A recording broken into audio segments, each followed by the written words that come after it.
Welcome, everybody, to Recommend or Refute, our second Recommend or Refute. I am John, and with me is Dixon and Ryan at the table. What up? How's it going? And it's a little unorthodox to start off the second episode by not being the person, even though I started this, to give my review. But we have determined here at Afterthoughts a narrative path, shall we say, in our reviews. And so I would like to pass the torch to Dixon. Dixon, why don't you tell us, what did you watch recently, and would you recommend it or refute it? Yes, I watched the movie with the least nipples in it of anyone this week. There were quite a bit of nipples. I watched Creed from 2015.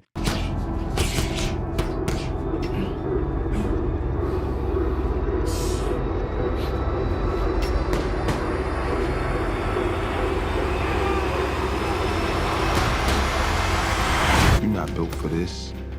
These boys come in here, they gotta fight for life. People die in the ring. Your daddy died in the ring. I don't know him. Ain't got nothing to do with me. Creed 3 is out in theaters now, and I never saw Creed 2. I liked the first one, and I got the 4K Blu-ray for free with a 4K player that I bought. It was like, I have this. I might as well watch it. And, 3's getting good reviews. I love Jonathan Majors, and he's in it. And so I was like, I want to, get caught up on this, rewatch this one, and then I'll watch Creed 2 before I go see the third one. But, yeah, so Creed is starring Michael B. Jordan as Adonis Creed, who is the long-lost son of Apollo Creed, who was, Stallone's or Rocky's friend and rival in the, first 4 Rocky movies. So he's Apollo's illegitimate son, who was conceived right before Apollo Creed died at the hands of Ivan Drago. Spoiler alert for Rocky 4. So he is kind of, growing up. His mom dies when he's young. He's growing up in foster care. He keeps going to juvie because all he wants to do is get in fights. And then as a 12-year-old or so, he gets adopted by Apollo's wife, who is not his mom. But she's played by Felicia Rashad. She discovers his existence and pulls him out of foster care, raises him in a very wealthy household. He becomes like a stockbroker and decides he's basically he doesn't like that. He's going to Tijuana on the weekends to get in unsanctioned boxing matches with just random people that are kind of off the grid. And he just decides, you know what, I'm done with this. He gets a promotion at work. He's like, I can't take this. I'm going to quit and go actually try to box. So, of course, he moves to Philadelphia and tries to track down Rocky, who he thinks he can guilt him into being his coach and trying to train him up to be a legit fighter. Spoiler alert, he's successful in doing that, as you would imagine. Rocky's like, oh, I'm out of the guy. I don't do that anymore. And he's like, of course, guilts him into being his coach. Creed follows almost the exact same plot as Rocky. It's very similar to the first Rocky movie. I saw Paul Scheer watched it on Letterboxd this week and put like, this was the original Top Gun Maverick. I was like, that's actually a pretty good comparison. Or this is not as good as Rocky, and Top Gun Maverick is better than Top Gun, but it's like, revitalizing an old franchise. It's almost kind of like The Force Awakens, but not depressingly awful. It's following the same plot, but Stallone is in like the Mickey role rather than the Rocky role, and you've got Michael B. Jordan. Rocky role, yeah. Anyways. So you got Michael B. Jordan, and he's very, charismatic and engaging. Written, directed by Ryan Coogler. This is after he did Fruitvale Station and kind of got on the map as an independent director, and then did this and went on to Black Panther and other big things from there. But yeah, it's a fun watch. It's, like a good, solid sports movie that hits all the beats you expect it to hit, but the characters are well developed and the actors are charming, and the rapport between Michael B. Jordan and Sylvester Stallone is really great. Tessa Thompson is really good in this as Michael B. Jordan's downstairs neighbor, who is a musician who's slowly going deaf, and their chemistry is really great as they start to date, as he is kind of training to fight and get back into the ring. And of course, lo and behold, some crazy circumstances occur where he gets to, fight for the heavyweight championship of the world, despite the fact that he has, very little boxing history. But, it works. It's a movie that you've seen before, literally with Rocky. We've pretty much seen this movie before. The ending is very similar to Rocky, but it's just a movie that you smile while you're watching. You're like, oh, this is well done. The music cues all hit at the right points to, make you feel inspired by what you're seeing. And it's a fun time. So I liked it. I think it really works because of the cast. I think, if it was that script with less compelling actors, I don't know that I would have liked it as much. But Michael B. Jordan, Sylvester Stallone, and Tessa Thompson are all really good in those roles and just make you care about those characters more than you probably have any right to. So, yeah. I remember when I saw this, I put off watching Creed for a while because I was like, well, I know after Rocky 4, well, maybe with even Rocky 4, everything just went downhill immediately after in the Rocky franchise. And I was just like, I don't know if I care enough. But I remember when I watched it, I got so into the fight sequences and the choreography. It's just so enveloping, and engrossing when you're in the ring. Like everything just fades away, just like it does for Creed. So it's like amazing to just watch those sequences go through. There's one really great scene where an entire fight is shot in one take, and it's a 2-round match, and just it's one take. The camera's moving around the ring, getting up and close and personal and into what's going on, and it just feels very real and visceral. And like, the earlier Rocky movies didn't really do that. Raging Bull kind of broke a lot of barriers and actually getting the camera into the ring. That was after the first couple Rocky movies, but this movie, just that long extended take like that, I had never seen something quite like that in a boxing movie before. I think The Wrestler maybe had some stuff that was kind of like that with longer takes in the ring. Yeah, but it's really well done in Creed. Yeah, I was going to ask if it was more boxing than Rocky, because honestly, that isn't a boxing movie. There's some boxing in the last bit of it, but even then it's shot questionable, and it's one of those like, do they understand how boxing works kind of situations. The later Rockies do get some boxing in, but there are 3 boxing matches in the movie. The first one is like 10 seconds long, and then there's the 2-round fight that I talked about, and then there's like the championship fight at the end that's longer. But it's a lot of training montages, and inspirational speeches and that kind of thing. They reshoot the scene where, in the first movie, they have Stallone like trying to pick up chickens. Like they do that again in Creed, where he's having Adonis run around after chickens. Like the chickens have gotten faster. Great. Just fantastic to see Sylvester Stallone in that movie. I heard he was cut out of Creed 3. And like, yeah, he's not in it. And I haven't seen 2, so I don't know if they kill him off in Creed 2 or if they just decide to write him out. As I understand it, after the first Rocky, or it was like in 78, he sold the rights to, I can't remember who the producer is, Irvin something, and like Winkler. And like after that, Stallone's on record as saying like he decides like if I get to be part of the movie, like I have to ask him, I have to like bow down basically and like ask if I can be in it. So I was like, oh, that sucks. He's a big time producer. He's done a lot of Scorsese movies and stuff. Wow. Yeah. But yeah, I'd second that for sure. Creed's awesome. I loved it. I have the VR game where you get to do the training montage to the Rocky music. Oh, that's cool. Especially they have like the Rocky 4 music too. So you're like in the gym and it's like, wait, is that just a trick to get people to work out? Yeah, basically. Like, just like jumping rope. Well, yeah. And then they're also like the big fight's coming up. You got to work out and you have to like be on a treadmill and run. And then you have to like box all these points, right? Yeah. You're doing a speed bag and whatever. And then you get your ass kicked in the ring because you don't know how to box. So. It's the real experience. Feeling like Rocky. It's like, the real story where you just get your ass beat and there's no inspirational anything. Immediate stoppage. Yeah. Exactly. Well, very cool. Ryan, you've seen Creed, right? No, I haven't actually. I was thinking about leading into Creed 3 of going back and watching.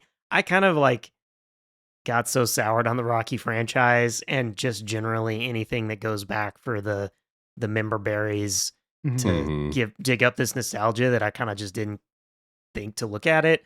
I've since come to appreciate Michael B. Jordan quite a lot and have wanted to go back, but not strongly. Now that Creed 3 is out, I was looking at it like, that looks good. Like that actually. And Michael B. Really Jordan good. directed it. It's his first Yeah. first movie he's directed, so I'm interested to see where it goes. It seems like it's getting pretty good reviews, and like I'm gonna give it a shot and see how it is. I also know that he made Jonathan Majors watch a bunch of anime to Yeah, Right, that was I the read other that. thing that character really. dynamics. I was Yeah. like, hell yeah. I like boxing anime, so I'm also really interested. So yeah. Yeah, nice. I would recommend. I had that same soured attitude, and then when I went and watched it, I was like, oh, god damn it, it is good. It's really good. Well, cool. Well, Ryan, what did you watch? Yeah, so like in the lead up to Creed 3, watching all Creed movies, in the lead up to Magic Mike The Last Dance, I watched the Magic Mike movies.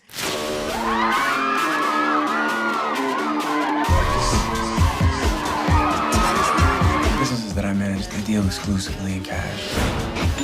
Wow, busy guy. You're welcome to stage, the one, the only. Magic Mike. You are the husband that they never had. You are that dreamboat guy that never came along. I got a little treat for y'all tonight. We're gonna see if he's still got some magic in that mic. Tomorrow, start the pilgrimage to Myrtle Beach for the convention. I wish we had known you guys back in our day. Well, I'd say it's still your day, man. This is more nipples than Creed. Yeah. Definitely a lot of nipples. So I do want to just talk about like the fact that the sequels just completely throw everything out the window. And it's an interesting phenomena that I guess is probably not happening with the Creed movies, but certain movies that kind of get popular maybe for the wrong reasons and then have sequels that just immediately forget everything that the first movie was about or did, or even what characters are supposed to be. And Magic Mike is an interesting watch into a descent of madness.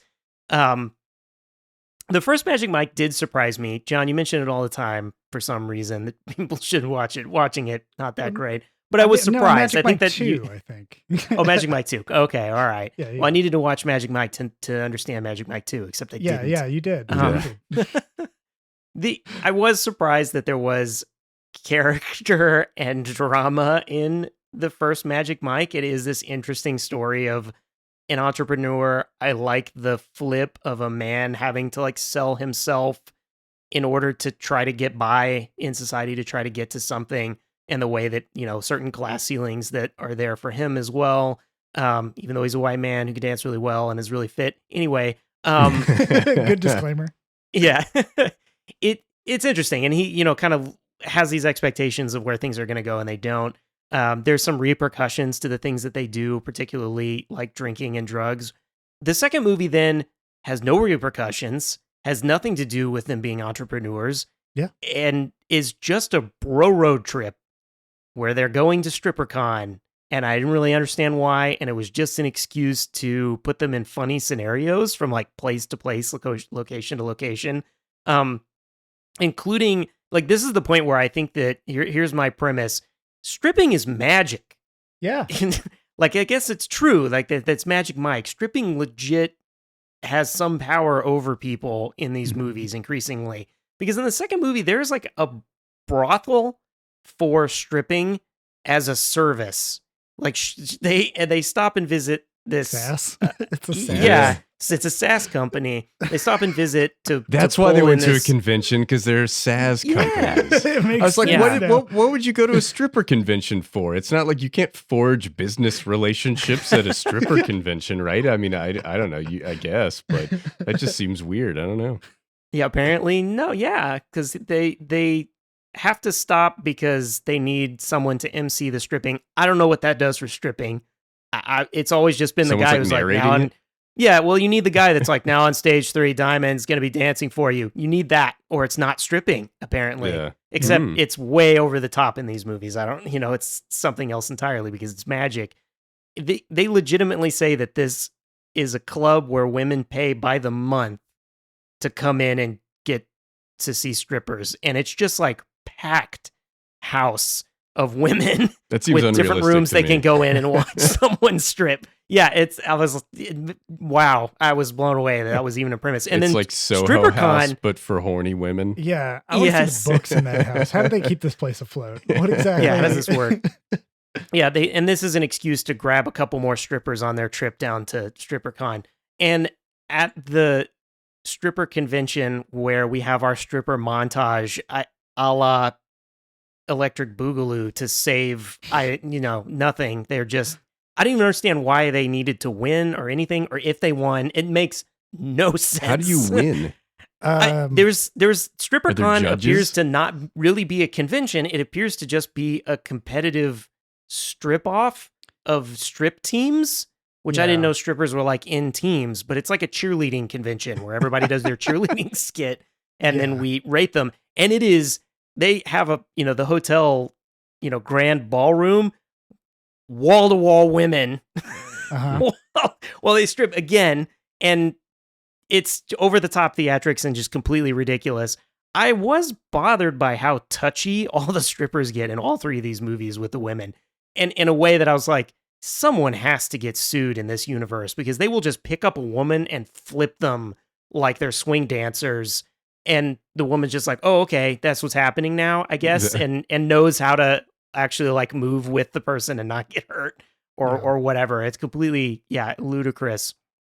In the second movie, we don't even pretend that he's getting into a relationship. Like, we just immediately know that the relationship in the first movie vanished. So this one isn't going to go anywhere either.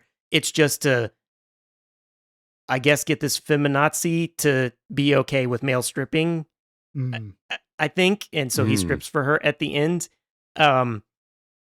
Question mark? I was really beginning to get lost on that second one. Well, did 3 find you? Or So, number 3 even gets a little bit, I felt, more bizarre, which is saying a lot.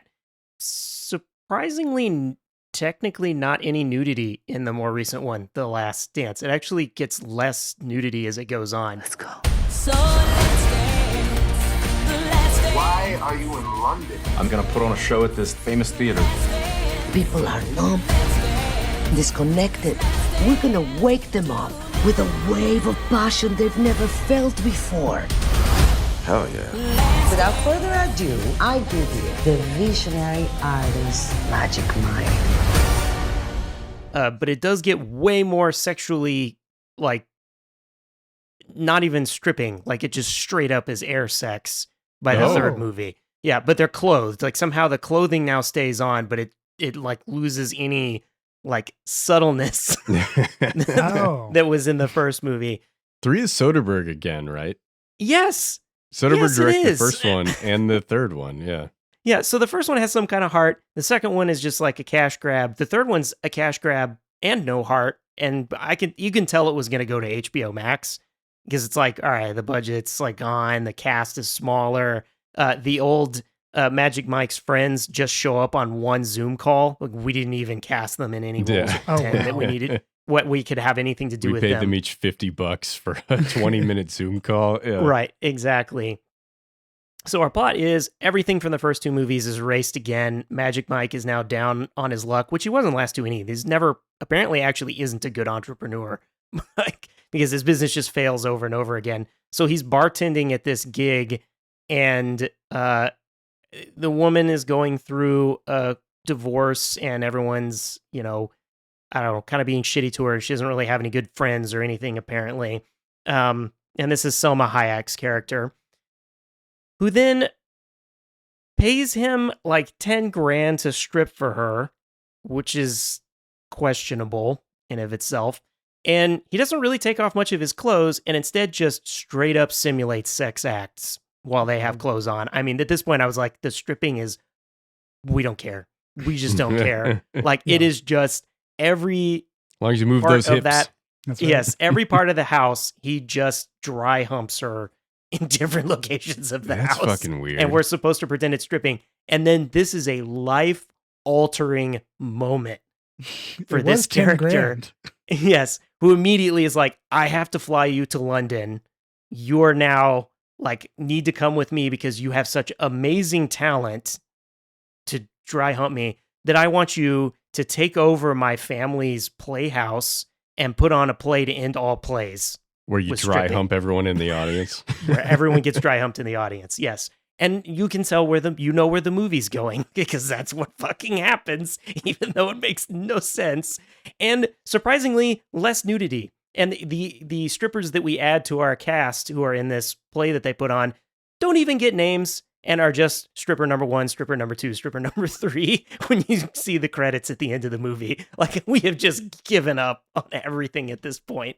It was just ridiculous. There was one decent like dance scene that actually like was kind of hot, but everything else was just like bizarre, and I was completely lost. And then at the end, doing this because everyone, including the London city, was trying to shut them down, it just causes them to go bankrupt after they put on this play of plays that instantly every woman and man in the audience gets up and is just immediately magic horny because of this amazing play.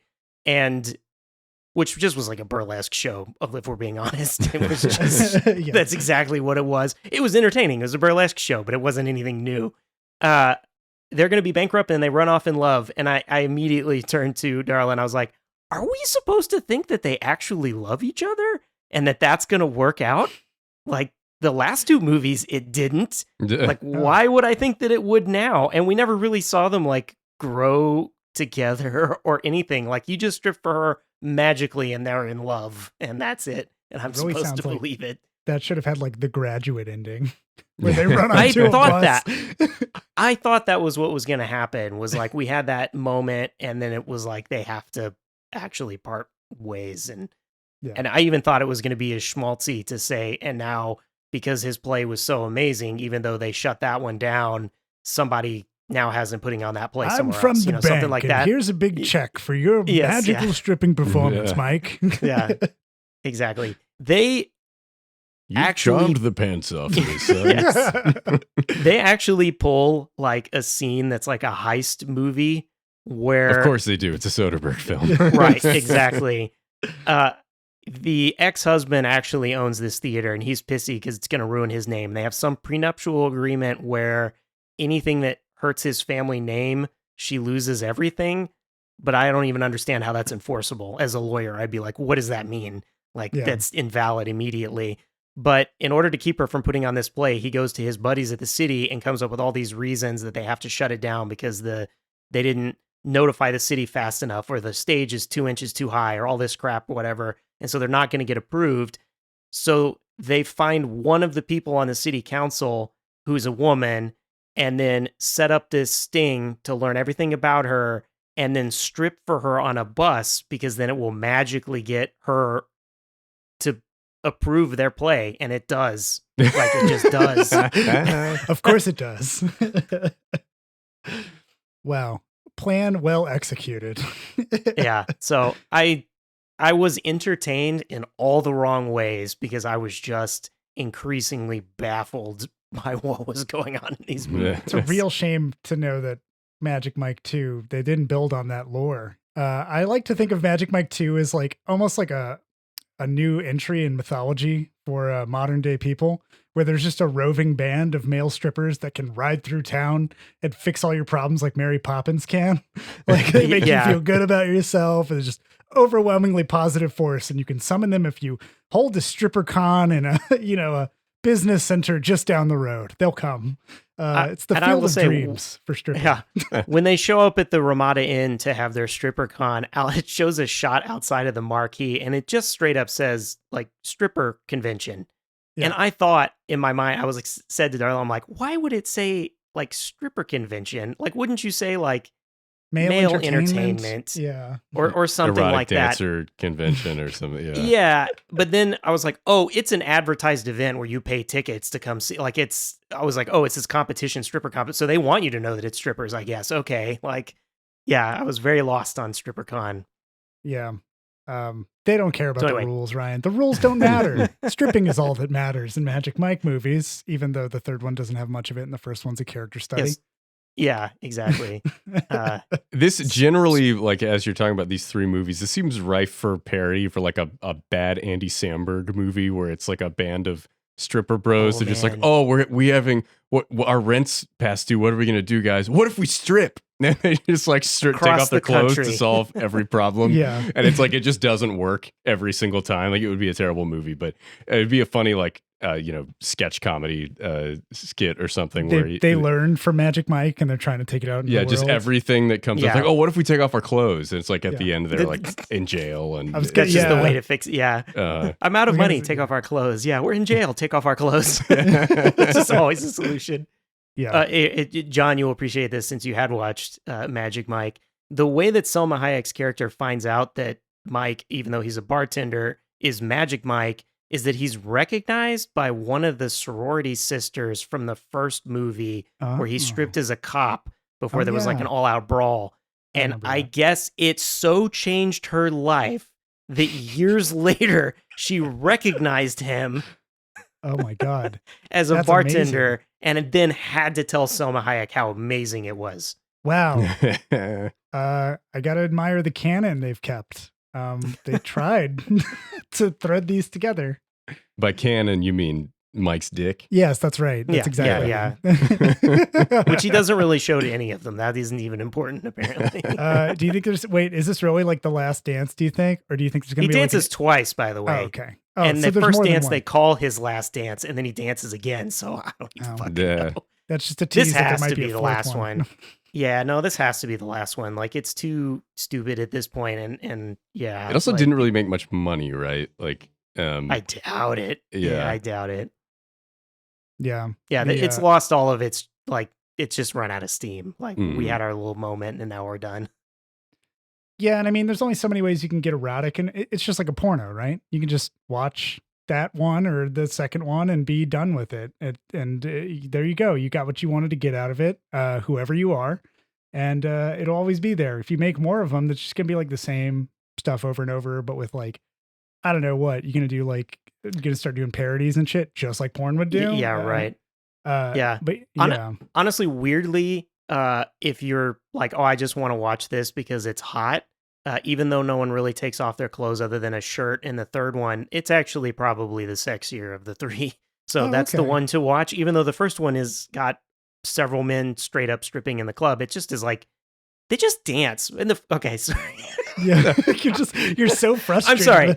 I failed to mention that stripping is either breakdancing or dry humping. There is no in between or anything that actually is stripping, as far as I'm concerned. There's a lot of it just is cool breakdance moves. I don't really understand why and why that would be hot. Working on a legal theory of the definition of stripping. I've got my whiteboard back here. According to Article A, Section 3. Can we mute Ryan's mic? Can we just move on? I need to see the rule books of StripperCon. Like, what's allowed, what's not allowed. How many points of difficulty do you get for a move? You realize that you're writing yourself into the fourth Magic Mike as the StripCon inspector?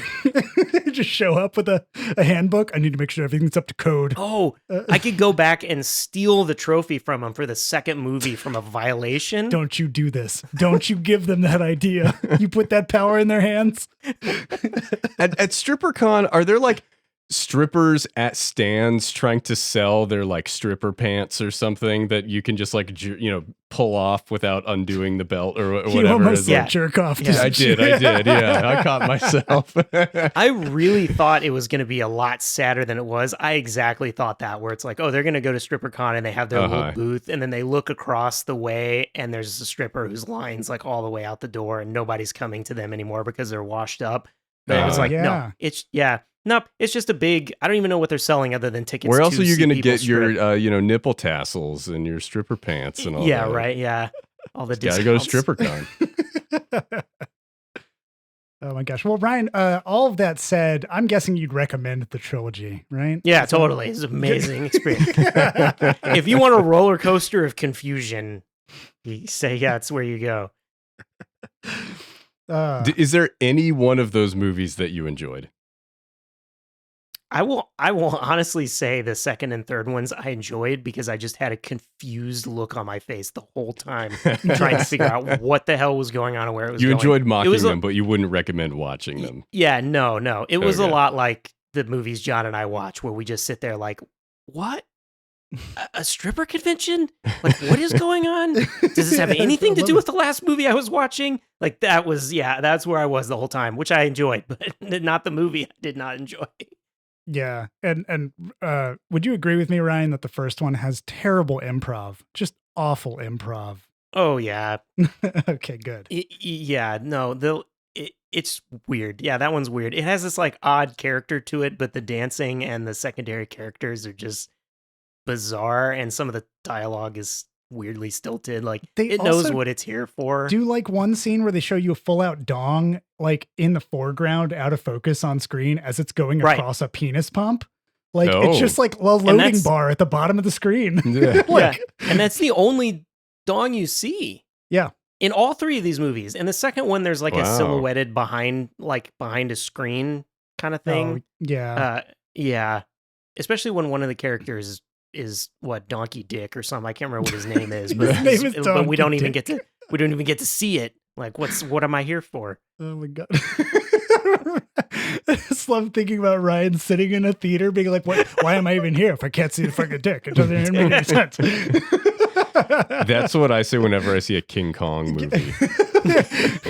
Dude, that was like the Suburban Sasquatch movie I watched. They actually rendered the Sasquatch's penis on the costume in this low budget film. Oh, wow. I was like, what the fuck? Just full out dong. All right. I guess they have a point. Well, cool. I'm glad to know that you would recommend it sarcastically. Well, I have something. So in the escalation of eroticism, the only movie apparently that I watched in the past week to talk about is a porn parody of Rollerball, the 1975 dystopian nightmare movie where people compete in a roller rink to kill each other. No player is greater than the game itself. It's not a game a man is supposed to grow strong in, Jonathan. Still don't understand why I came here. You're the only person I ever wanted. Wanted you on my side. That's all. They're afraid of you, Jonathan. All the way to the top they are.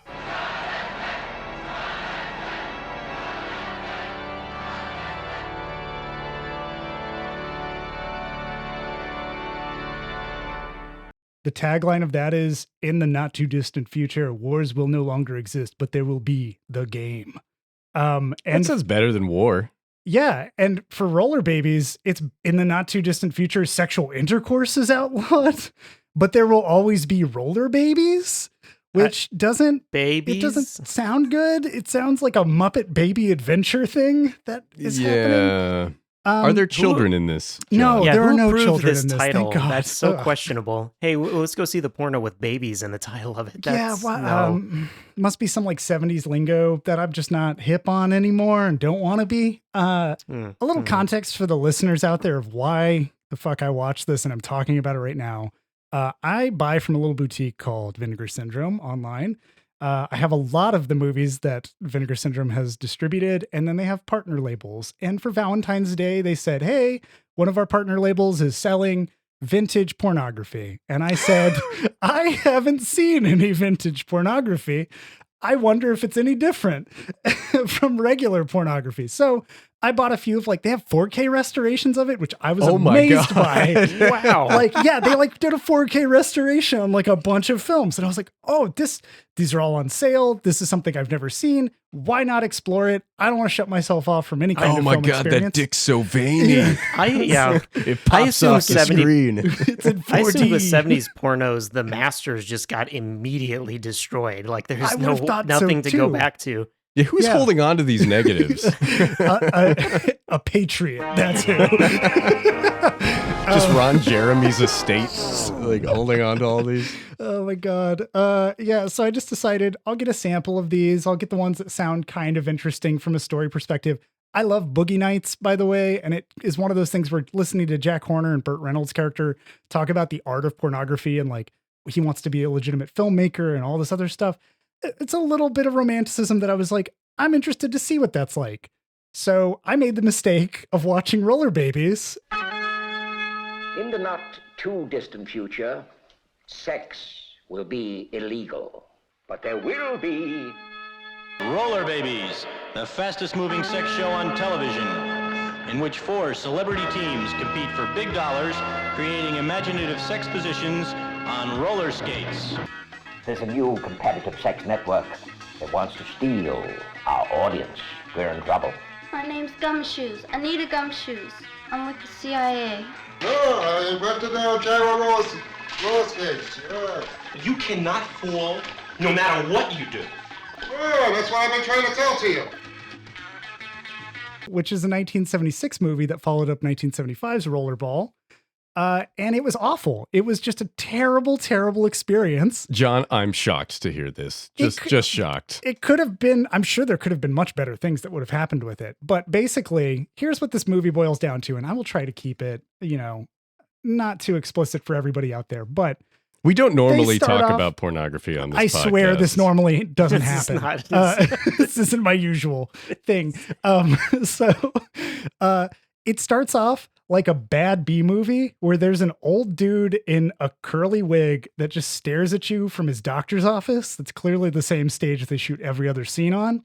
And he reads the exact thing that I just said. In the future, there will not be, and he has this weird German accent, any sexual intercourse, but there will be roller babies. Is it Werner Herzog? It's the roller babies. Their life is agony, and they will. And so he does that for like 30 fucking minutes. He just tells you what this movie is. There's 30 minutes of narrator exposition in this pornography? Yeah, yes, that is correct. Now you understand. What are you seeing on screen during this time? Just him talking. There's not even like, it's not even like in Taxi Driver when Travis Bickle takes, the woman to the date. It's not even that. They're not even showing like sexual education videos over the top. It's just a guy sitting in a chair talking to a camera. Yeah, and it feels like for fucking ever. And then it just cuts to this dude who is the real life Dirk Diggler. It's just legitimately like you see him and you're like, that guy's fucking Dirk Diggler from Boogie Nights. I just know it. And he's running a respectable establishment. It's a TV station that broadcasts sex around the nation because that's what the government approves. And they have their annual suck and fuck contest, which of course you got to make that, I guess, popular. So he's like, we got to figure out how to get the ratings up.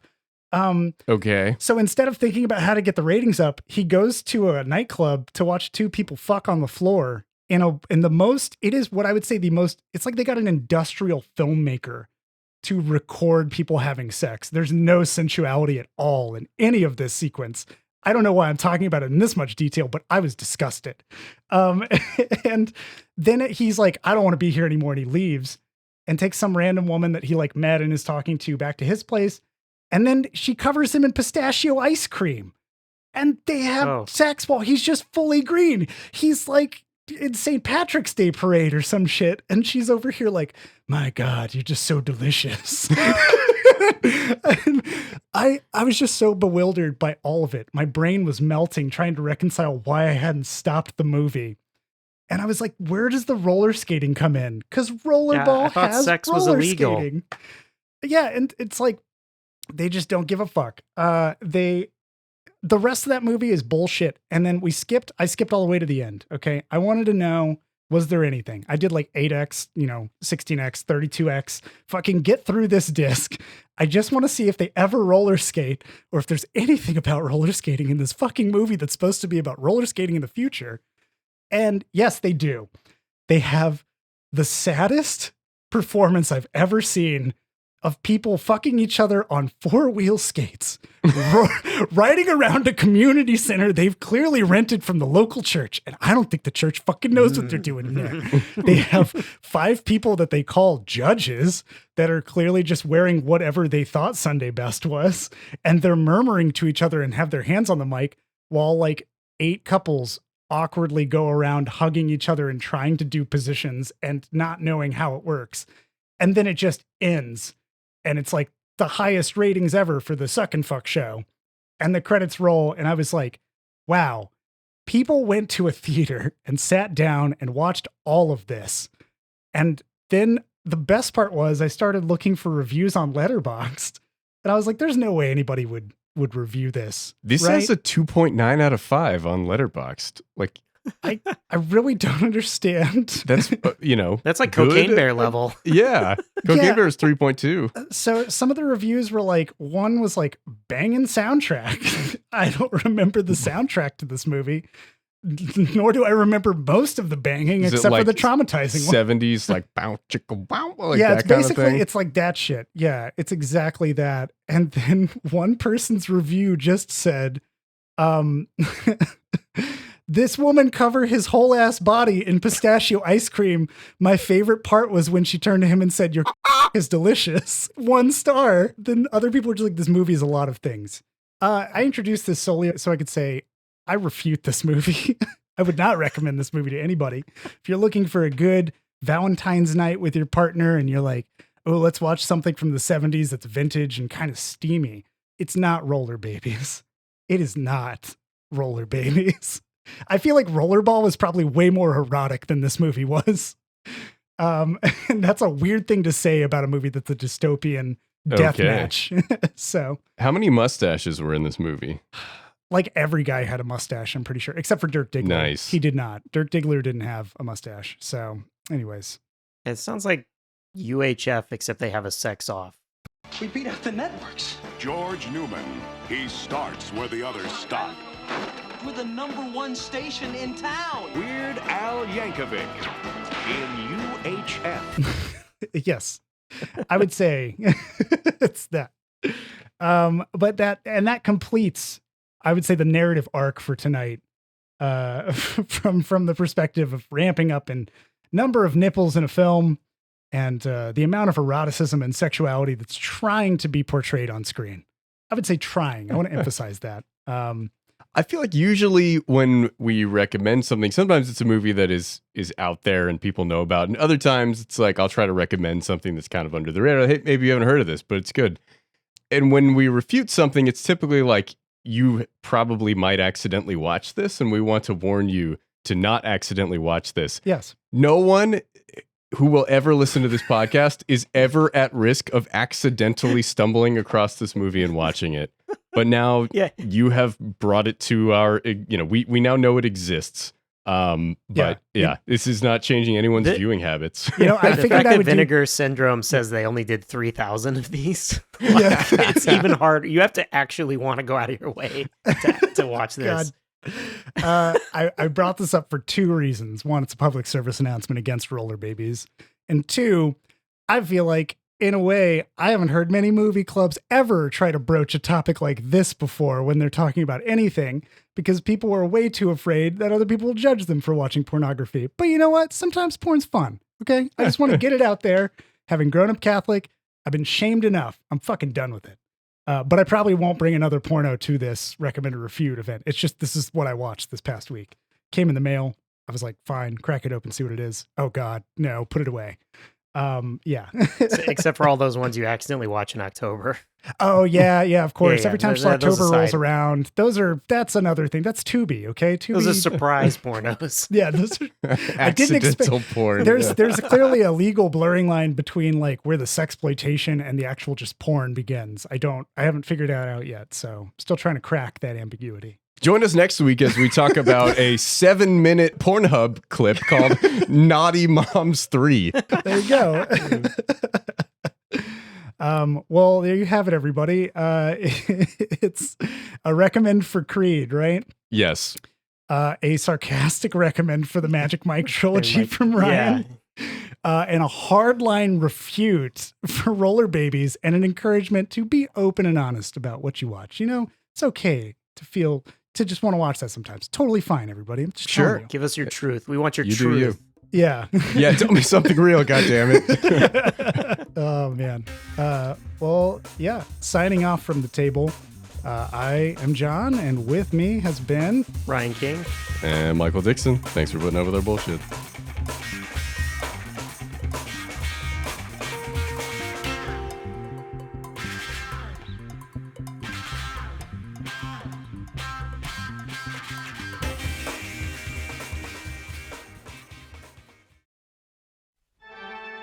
In the future, podcasts will be outlawed because of oversaturation.